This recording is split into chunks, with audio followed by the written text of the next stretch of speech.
Okay, time for another lecture on astronomy. We are moving out of the solar system at this point.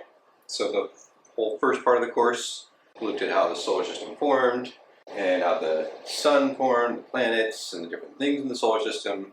I've mentioned before, one of the main things that astronomy does and has done is look at stars, starlight. So the next part of this course is all about stars.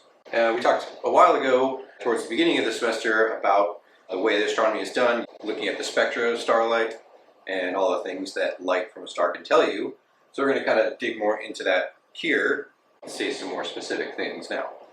Something that's going to be kind of useful as we go along is sort of just like orienting ourselves. So we're talking about a lot of different stars, and for the most part, we're going to be talking a lot about the stars in our galaxy. So if you go out during the night and it's clear, you can see up through the atmosphere, you probably know you see a bunch of stars. Astronomers have much more precise ways of saying where a star is in relation to us, in relation to our sun, but this is not a super precise course, so a less precise way and a more widely used way is by constellations. So the sky over time has sort of been divided up into these zones, and within those zones there's like particular groupings of stars which humans have decided to draw connections to, maybe even imagine certain images going along with those shapes, right? And we give names to those shapes. So the constellations are a way of sort of breaking up the night sky into a bunch of different zones. So when I say something like where the center of our galaxy is in the night sky, well, it's somewhere near the constellation Sagittarius, and actually a little bit in between Sagittarius and Scorpius. In the image here, this is the constellations as they would appear, or did appear, on September 1st, 2022, when you're looking from the northern hemisphere, or you're in the northern hemisphere, as I am, and you look just after the sun has gone down, as it's gotten dark, and you look south. So there's a lot of stuff that goes into like where we're looking in the night sky. Okay? But generally speaking, you're probably taking this class because you're going to this college, and so you're probably in this area. So we're probably both looking at similar night skies. Right now, this is roughly the night sky, a little after dark, right? It's going to keep evolving, but it's about how it is now. So there are a whole bunch of constellations. The ones people are generally more familiar with are what are known as the constellations in the zodiac. And those are just the constellations that fall pretty much along the ecliptic, or along the orbit the Earth goes around the sun. The same thing is to say, like, along the path the sun moves across the sky, also the same path pretty much the moon, and all the planets move across the sky. Constellations that lie along that line, those are the zodiac ones, and we cut that whole circle up into 12 different pieces. So Scorpius is on that, Libra, yeah. So going forward, when we talk about certain stars, particular stars, I'll probably indicate like where in the night sky you might see that star, and indicate that by saying, it's in this constellation. Another example would be like the direction that our whole solar system is revolving around the center of the galaxy, right? The whole galaxy is revolving, and we're moving around the center. The direction we're going is roughly towards the constellation Cygnus. And then hopefully you know already that this is a snapshot of like one time at the night, early in the night. That's going to keep evolving. And it's not because the stars are moving generally, it's because we're rotating around. The Earth keeps rotating, so the stars end up looking like they're going in that direction. All right, enough about that though. So back to stars, just stars, right? We're talking a good bit about their properties, and one of their major properties is how much energy they put out. Luminosity. So this is the total energy that a sun puts out. Technically speaking, this is the total energy, electromagnetic energy, that it puts out per second. But think about it just like the rating of a light bulb. Light bulbs are weighted in watts, which is a unit of luminosity, or a way to measure luminosity. Technically this is power, but it's the energy coming out of that object, coming out of that lamp. Whereas a light bulb might be rated like 100 watts, the sun puts out something like 10 to the 26th watts, much more than a light bulb. So that's one thing. You think about the total energy that's coming out of the sun. If you can somehow absorb all the energy coming out of a star, that's the luminosity. And if you're really close to a star, you see most of that energy. It looks very, very bright.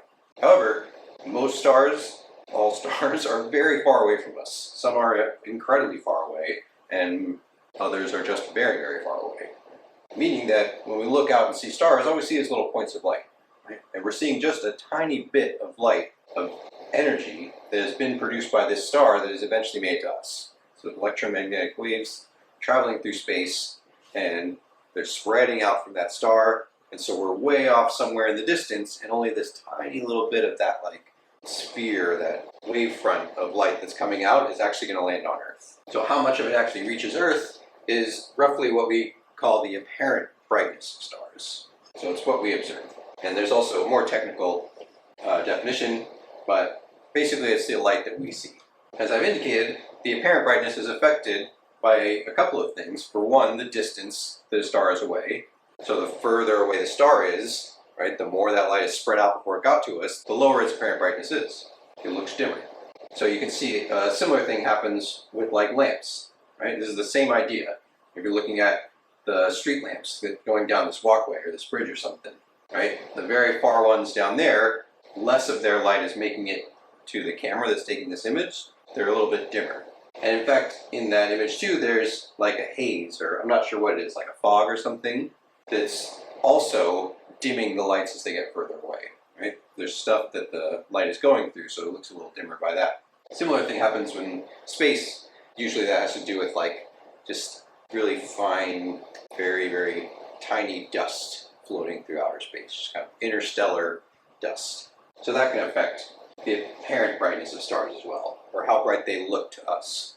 The book mentions a way of measuring or saying how bright a star is, and they even say in the book that they think maybe they shouldn't have mentioned it, or they didn't want to mention it, but it's still used a number of places, so they want to mention it anyway. I'm going to give you the same sort of spiel in that this idea of magnitude is not great. Basically, before there were telescopes, some person was trying to come up with a scale for saying how bright a star is, and for some reason decided that 1 was going to mean the brightest star in the night sky that you could see, and 6 was going to be that barely visible star, right? So you cataloged a bunch of stars in that way. So it's an interesting idea. Unfortunately, when you say 1 is the brightest thing you can see, you just might not be seeing all the stuff, and there are also other things like the moon and the sun that you also want to categorize how bright they are, and they're much brighter than the brightest star.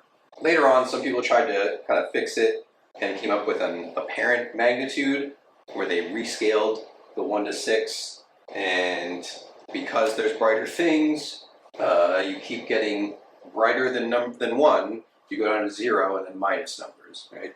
So on this apparent brightness scale, negative numbers mean brighter than positive numbers.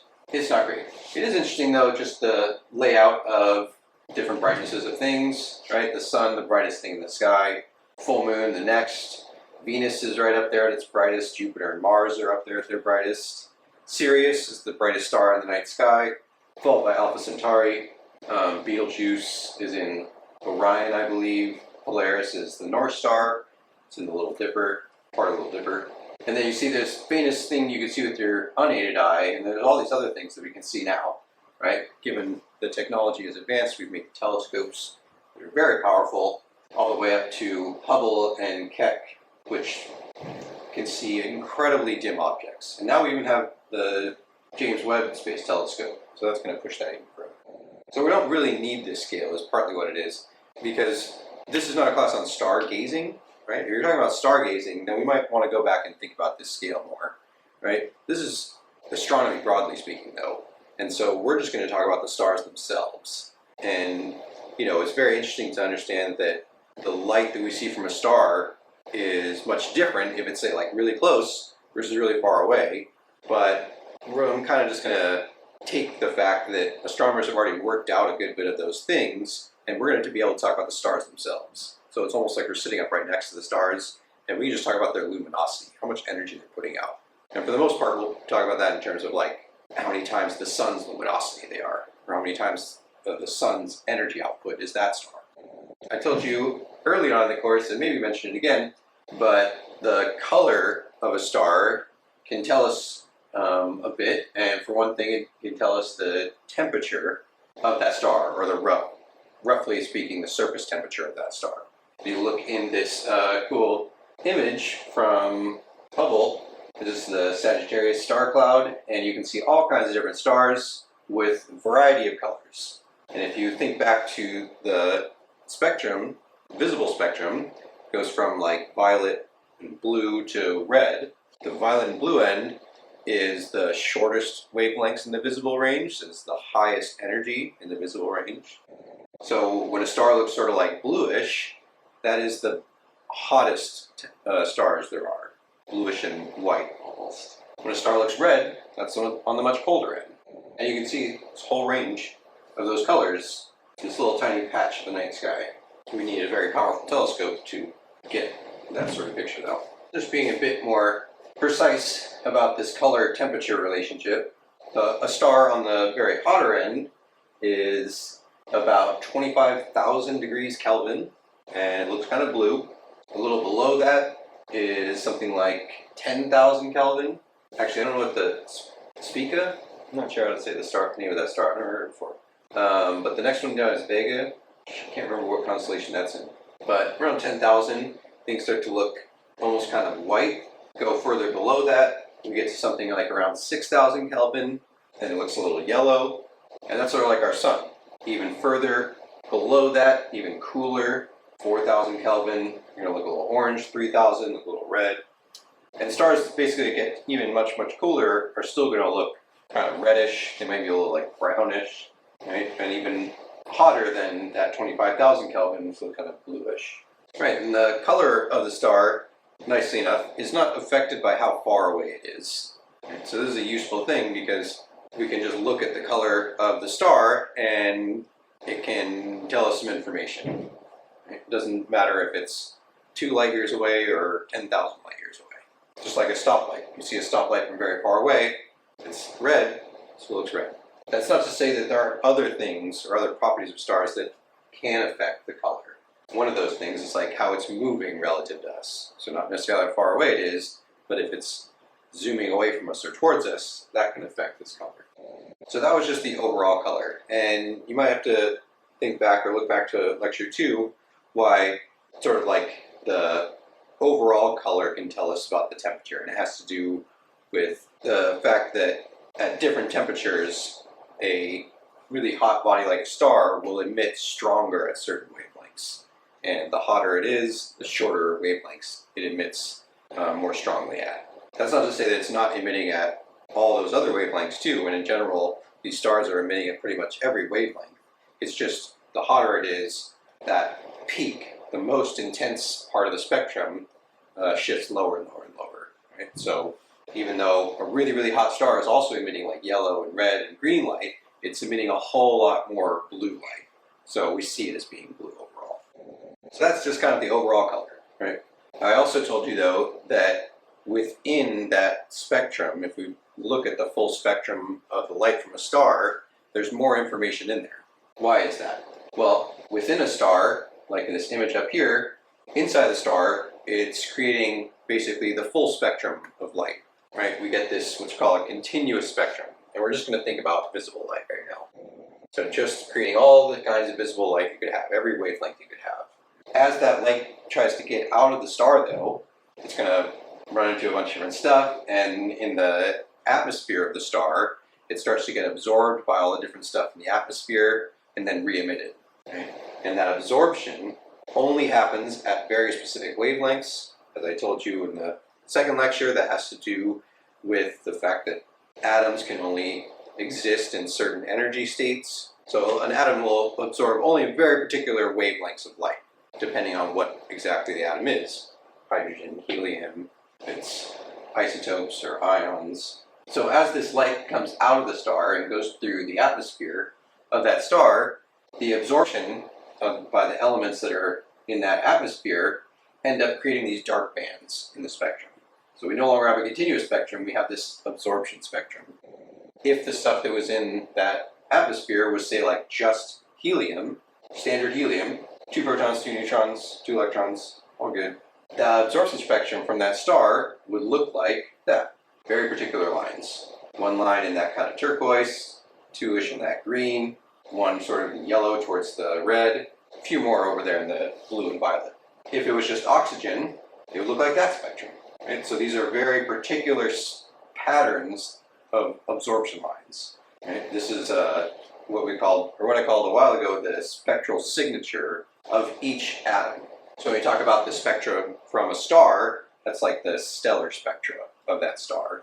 And there's a couple of different kinds of atoms that make up that atmosphere at least. And so the stellar spectrum that you get is probably some mixture of the individual spectra of these atoms. That means if you can look at the absorption spectra, or the stellar spectra from a star, and identify the patterns that go along with a particular atom, then that atom must exist in that atmosphere. This is how we can say what stars are made of, or what the elemental makeup of that star is. I mentioned that isotopes and ions can adjust the spectra of atoms, so that spectral signature is not just like 1 for helium. It depends on the exact state of helium. And of particular importance when we're talking about stellar spectra is the fact that atoms can have many different arrangements of electrons. So in general, when you think about an atom, it's a neutral object, meaning there's just as much positive charge in that atom as there is negative charge. Specifically meaning there's the same amount of protons as there are electrons. It's a neutral atom. However, you can take away electrons, or electrons can be taken away from that atom, and that way, overall, there's a positive charge there, so you ionize that atom in that way. You could also end up capturing more electrons, so you also ionize that way. It's more negatively charged now. If you take away all of the electrons from an atom, we call that fully ionized. So in the picture down the left here, I have some different examples of hydrogen ionizing, being ionized. You know, we start with the proton and the electron, and if you lose one electron, all we're left with is the proton. That's fully ionized hydrogen, which is just one proton. However, if hydrogen were to gain one electron, then you get 2 electrons and a proton. So overall, it has a negative charge now. Right? This is also an ionized version of hydrogen. The other example here is just a slightly more complicated one, or more protons and also neutrons now. But this is ionizing carbon, or one way carbon could be ionized. Starts out standard carbon, 6 protons, 6 neutrons, 6 electrons. You could somehow have a process where you lose 3 of those electrons, where the carbon atom loses 3 of those electrons. It now only has 3 left, and it's much more positive charge than the negative charge. It's an ion of carbon, or it's ionized carbon now. The way that ionizing happens, generally speaking, is that you're pulling electrons off by putting in a bunch of energy into these atoms. And so carbon, you can start out here, and somehow it gets dumped a bunch of energy, and 3 of its electrons get just like shot out.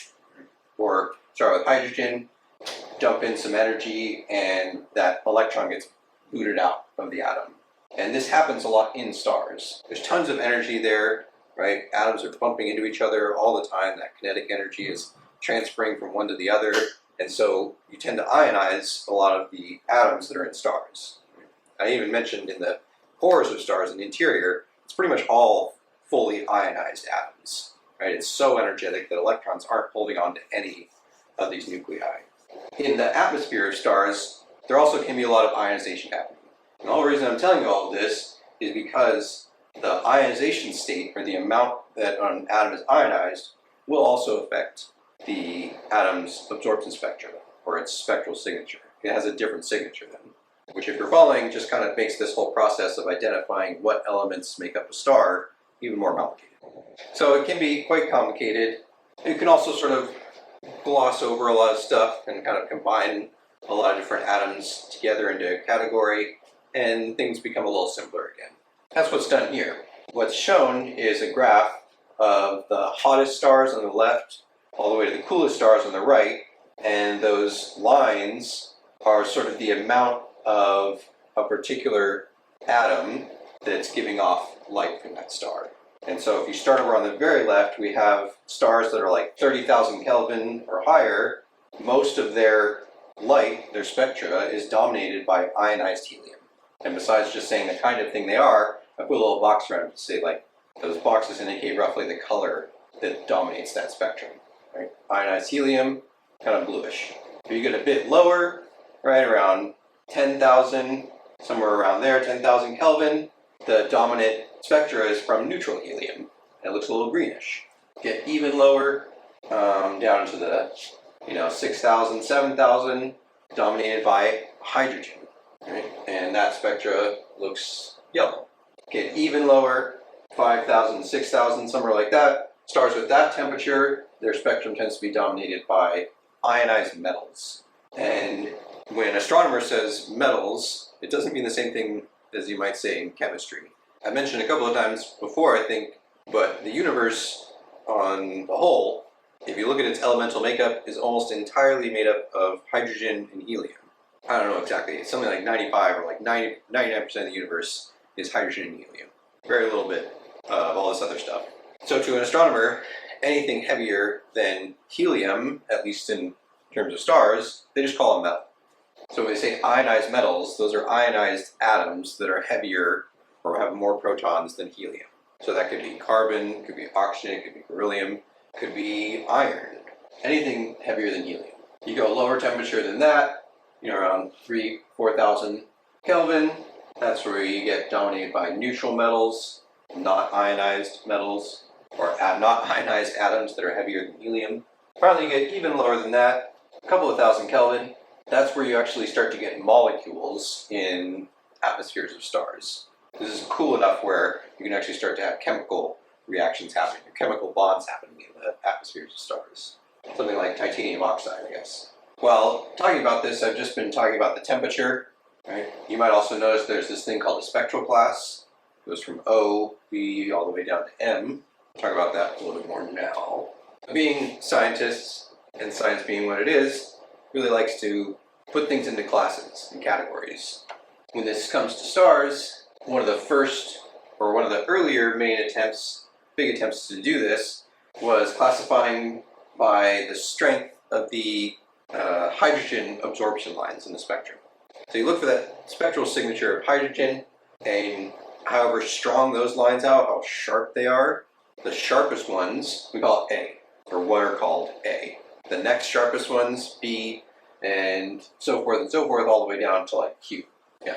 That was early on when spectroscopy was becoming a thing for doing astronomy. You look at the spectra of stars. It turns out that's not necessarily the greatest way to arrange stars. A much more broadly useful way is by their temperature. And so later on, this system was sort of revised in order to arrange stars by temperature, but they just decided to rearrange the letters. So each of those letters a number of those letters still hung around. A lot of them were dropped, and in the end, we ended up with what we call today the Harvard Spectral Classification, which just uses O, B, A, F, G, K, M. And the book mentions sometimes you include L, T, and Y. Those aren't actually stars. We'll talk a little bit more about those later. And beyond that, there's even further complications beyond that. For one, each letter is subdivided into 10 steps from 0 to 9, 0 being the hottest, 9 being the coldest. So you could have a star that's like B5, or classification K0, the hottest of the K class. And so each of those letters represents like a range of temperatures. O is greater than 30,000 Kelvin. B, 10,000 to 30,000. A, 7,500 to 10,000, so forth, so forth, so forth. Our sun, in case you wanted to know, is classification G2. G, right, between 5,200 and 6,000. I told you when we were talking about the sun, its average surface temperature is like 5,800 Kelvin. G. And on the hotter end of G, G2. There's an interesting note. This woman apparently is one of the main reasons that we moved from the ABCD classification of hydrogen absorption to the OBAF, where it's classified by temperature. And yeah, interesting history behind that. But one thing that I just found fascinating is, she had so much say in this because she went about classifying like hundreds of thousands of stars in her lifetime. And she was doing that by looking at the spectra of stars. And she got really, really good at it. she was classifying like a ridiculous amount of stars per hour just by pulling up the spectra. Like she's looking at the spectra right there of a star, I think, and you can pretty much take like a couple of seconds looking at the spectra and know which classification it's going to fall into. She did a whole lot of work in helping catalog and sort of build foundations to further astronomy later on. Also down here at the bottom are the apparent colors of each of these classifications, and then on the left an example of the absorption spectra, or the stellar spectra of each of these classifications. So you see O, not a whole lot of apparent absorption, but mostly sort of like violet, bluish. You go down to B and A and F, and you can see that overall the peak of these spectra is sort of shifting from that violet over to red. In some places you see these absorption lines come very strong because a particular element, a particular atom is absorbing very strongly around these areas.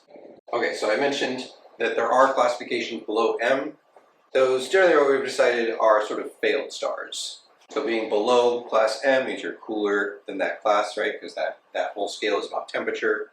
So lower than M is cooler than M. And yeah, it seems to be that those are objects that collapsed, like, there was a bunch of gas and then it collapsed like it was going to form a star, but there just wasn't enough mass there in order to crush everything down enough that the center got hot enough to start fusing protons, right? To do that proton-proton chain thing I told you about before.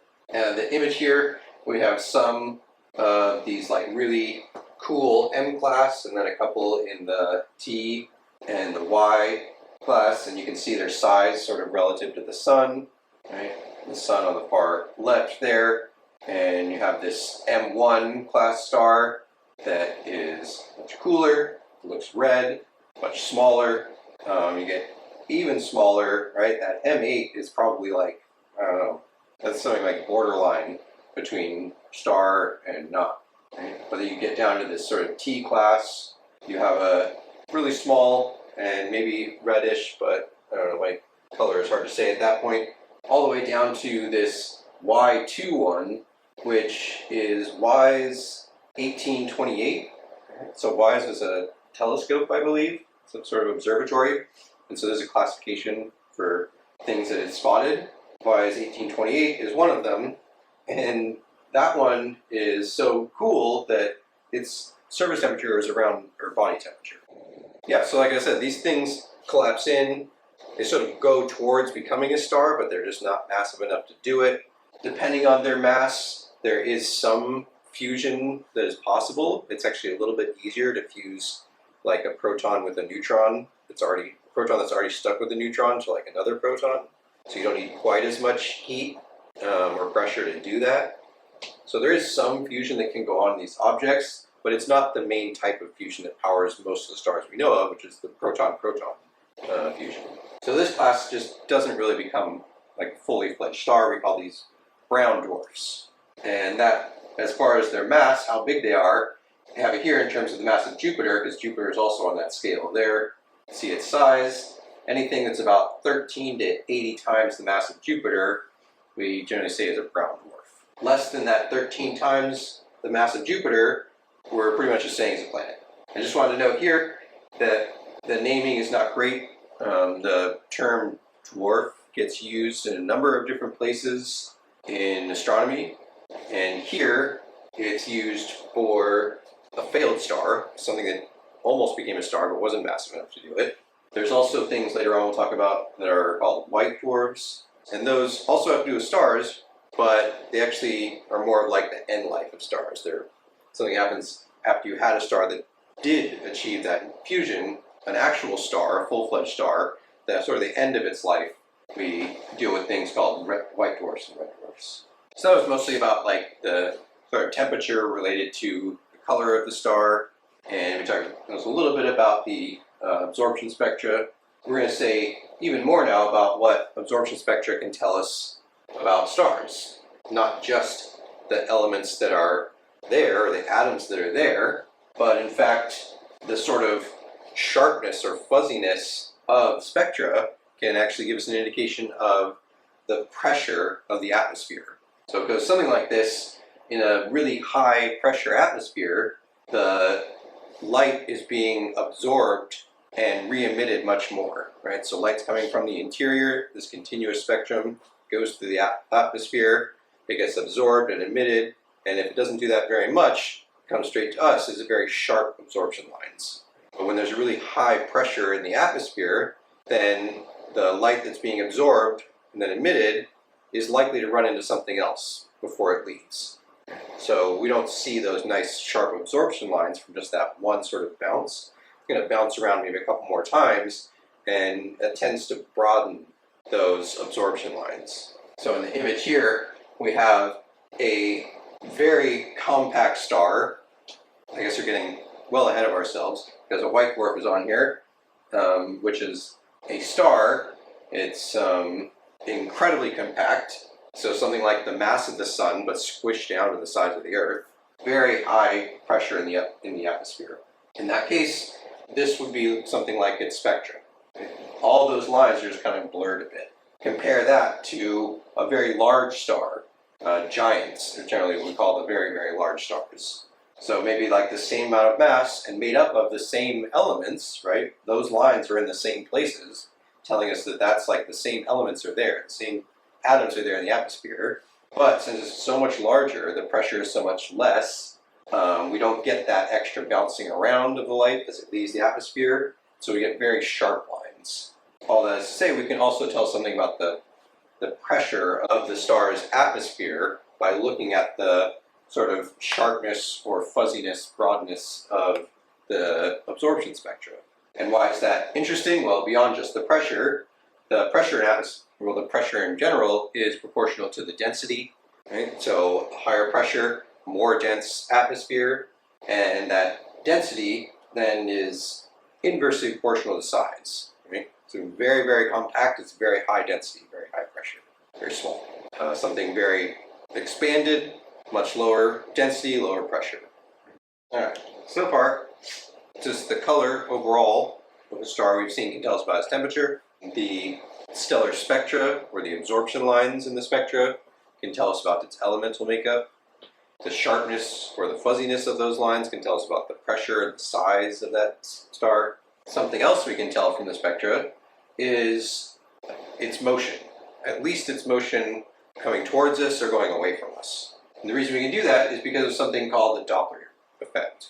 Again, I told you about this, I explained this a bit more detail in lecture 2, but just to remind you that when a source of waves, any waves, that could be sound waves, electromagnetic waves, right? When a source of waves is moving relative to you, the frequency you're going to hear, or its wavelength, is going to seem different than if it was still. In particular, when it's moving towards you, the wavelength gets kind of like smushed, right? Squished together, gets shorter wavelength, higher frequency, higher energy. So moving towards you, shorter wavelength is more sort of like towards blue. Blue is the shorter wavelength end of the visible spectrum. When it moves away from you though, sort of like stretched out. The wavelengths get stretched out, get longer. Longer wavelength, lower frequency, lower energies. We say that's redshifted, right? The wavelengths are getting pushed towards the red. This terminology holds for electromagnetic waves that are not even visible light, right? Like you could redshift X-rays, right? It has nothing to do with the color red. It just means that the wavelengths are getting elongated because whatever is emitting those X-rays is moving away from you. So why is that useful? Well, again, you look back at the spectra from a star. So this is like the stellar spectra from some star. If that star was stationary, that's the pattern of those absorption lines, right? We know that's a particular element maybe we're looking at in the star's atmosphere.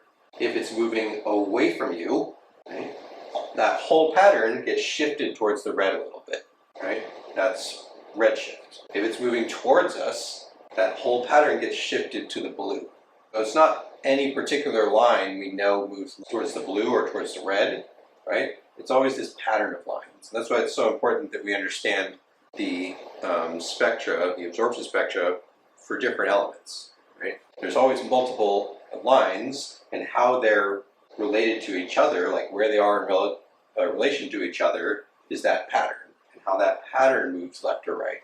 That's how we can tell this is Doppler shifting. And by how much depends on how fast that object is moving. So if it was moving very, very fast away from us, then this whole pattern would shift even further to the red. Right? So we can tell a bit about its motion towards or away from us by this Doppler shift. Another place where Doppler shifts and the Doppler effect comes into play is when you're looking at a star that's rotating, particularly rotating very fast. So we think about just the light coming from a star. Right? In this image, there's two. There's one to the left, one to the right. The one on the left, not rotating, right? Just a star sitting here. Could be going very, very slowly, maybe, right? But basically, it's just not rotating. Meaning that all of the light coming from all parts of the star, from the left side, from the right side, from the front of it, right? All that light that's coming to us is coming from a source that's stationary relative to us. It's not moving relative to us. So there's no Doppler shift involved there. So the spectra we see is this nice, very sharp spectrum. However, if the star is rotating relative to us, then the one side, pictured here on the left side of that star is coming at us, right? Then the right side of that star, from our perspective, is going away from us, right? So light that's being emitted from the left side is coming from a source that's moving towards us. Moving towards us means it's going to be blue shifted, versus the light coming from a source that's being generated like right on the right side of the star is moving away from us. That light is red shifted a little bit. The effect of all that is to sort of broaden this spectrum a little bit. So instead of this sharp line in a spectra, we see a broader line, which can tell us about the star rotating. And the more that broadening is happening, it's related to the faster that rotation is happening. So we take this information, or we take this technique and look at some stars, it turns out some stars are rotating very, very fast. Right? Our star rotates, 24 to 30 days. It takes that long, about almost a month to rotate around. Some stars rotate around in hours. That's incredibly fast to rotate around. So much so that the star gets like squished down and the sides are getting pushed out a little bit. Right? Almost like if you think of taking like a ball of pizza dough and you spin it up in the air, it tends to like bulge out as it rotates around. That happens to stars that are rotating very, very fast. It happens to our sun a little bit, but it's not rotating that fast, so that bulge is very small. In fact, that also happens to the Earth. The Earth is slightly wider at the equator than it is towards the poles because it's rotating around, but only slightly. And just to say in general, we've found that the younger stars are rotating a lot faster than the older stars. General rule, not always the case. As I like to do, every once in a while, I come back to this point that what I'm telling you is the very simplified version of things, and this process of analyzing the spectra of stars is very complicated. You might have already known that, or you might even see that what I've just been telling you, just that stuff, is already quite complicated. But there's even more details and sort of messiness that comes in. Just some examples to tell you here. I mean, for one, the spectra, like I've shown you absorption spectra, and I'll show you, and there'll be like a couple of dark lines, a couple of absorption lines in that spectra. Those are very simplified spectra. Right? Usually, the spectra you get from a star is much more complicated than that. And beyond that, even the absorption spectra, or like that spectral signature for a given atom, is probably going to have some of those lines overlap with the spectral signature from other atoms. Right? So trying to detangle which line something actually goes with, it's not as simple as just being like, oh, there's that pattern. It can take a lot of work. And a lot of effort that's been done, or a lot of work in science in general that has really helped this whole process, is basically cataloging atomic spectra. Making these sort of databases of the spectral signatures of different atoms. And again, not just hydrogen, helium, lithium, beryllium, right? You gotta think about the ions of those atoms. You gotta think about like the isotopes of those atoms. And there's a whole lot of spectra, but we've done quite a lot of work in sort of cataloging all of those. And something else is like there's effects that overlap. You might have thought about that when I was telling you about the broadening of the spectra from rotation.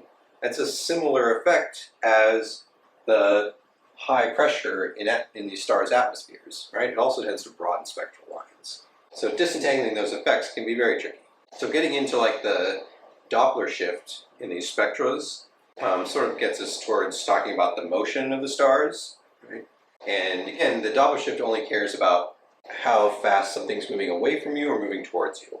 But in general, all the stars around us, they're moving in whatever direction. They're all moving relative to us, right?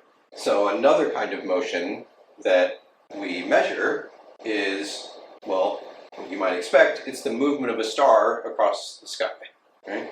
This is one way of saying, or one way of explaining what this proper motion is. It's literally just like, did this star move across the sky? And note that that's not to be confused with the sort of normal motion of all the stars moving together, and that's again just due to the fact that Earth is rotating around. So I'm standing on the Earth's surface, it's rotating around, these stars are all just kind of sitting here, and we're coming around, we see them, and it looks like they move because we're rotating around. Right? That's normal motion, the sort of like apparent motion from our rotation.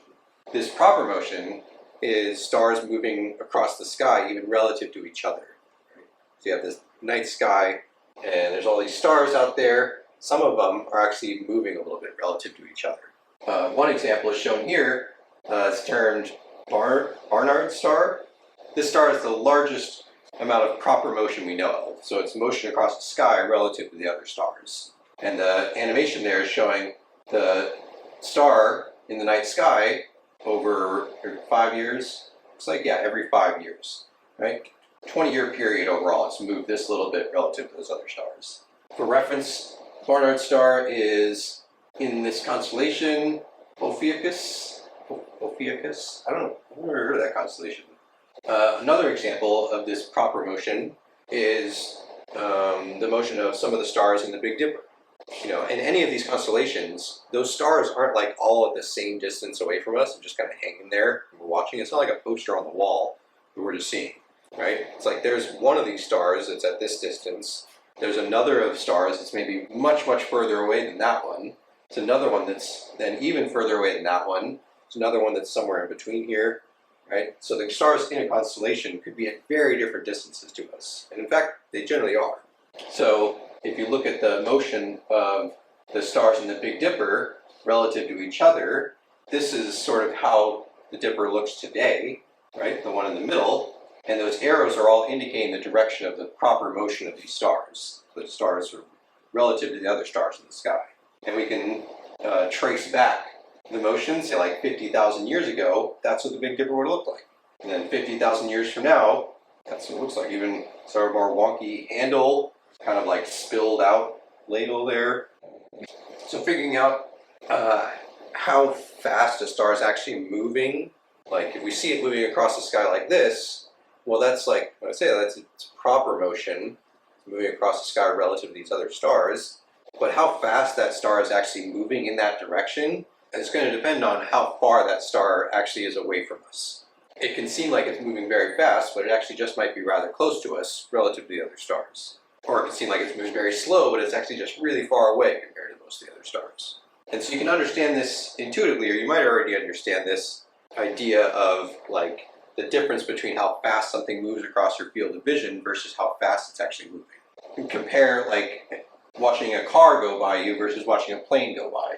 If you're standing on a sidewalk and you watch a car just zoom by you, right? It's here, it's gone pretty darn quick, right? It comes really right up close to you. It can take just a couple of seconds to cross through your whole field of vision. Compare that then with a plane flying up in the sky, right? You stand there watching the plane, it takes quite a while to cross your field of vision, right? You can watch it for a good long while. But that plane, in fact, is probably moving something like 10 times the speed that the car is, right? A car right in front of you like that, maybe going 30, 40 miles an hour, the plane going something like 400, 500 miles an hour. So it's very different, the proper motion, or like the motion we see in our field of vision, versus the actual speed of that object, right? It depends very strongly on how far away it is. So if we did know all of those things, how far the object is away, we could see its proper motion, its motion across the sky. We use its Doppler shift to measure its motion away from us or towards us, right? Kind of put all those things together, we could say what its space velocity is. This is a fancy term.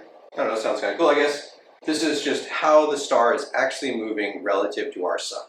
So in the image here, you have the sun, the star way out here, and it's moving away from us at a certain rate, right? That's motion away or towards. That's what we call the radial velocity. It's moving across that direction too, right? That we call this the transverse direction. Those two velocities together make up its total velocity, right? The space velocity, right? So the star overall is actually speeding along in that direction. I feel like this is a decent diagram, but it might be kind of confusing. I wouldn't worry about it too much. More so what I've told you about measuring the motion away or towards us from that Doppler shift. And then also just like, the proper motion is basically just watching stars relative to other stars. And as I just point out, to get the space velocity, the full sort of velocity of the star, you really need to know how far away it is from us. This is one of the central problems of astronomy, is measuring the distance to objects in space. It's also one of the most difficult things to do. No two ways about it. Really hard to figure out how far something actually is away from us in space. We have multiple methods to do it. Some work better for different stars depending on how far they actually are away, right? If they're like kind of close to us versus like really, really far away from us. So the way that we actually measure distances is a topic for a later chapter. I don't think the next lecture, but maybe the lecture after that we'll talk about that. So I have to hang on for a little while until we see that. Recap, right? What did we talk about? We talked about the color telling us about the temperature, the spectra telling us about the elemental makeup, but also telling us about the pressure and the size, and also the rotation, and then the shifting of those spectral signatures tells us about the motion away from us or towards us, and then finally the motion across the sky, that's our proper motion, right? So away and towards and across the sky, almost together, tell us about the full star's velocity. We just need to know how far the star is away from us. And again, we'll have to come back to that. That's it. Have a good night, day, morning, afternoon, siesta, whatever it may be. I'll see you next time.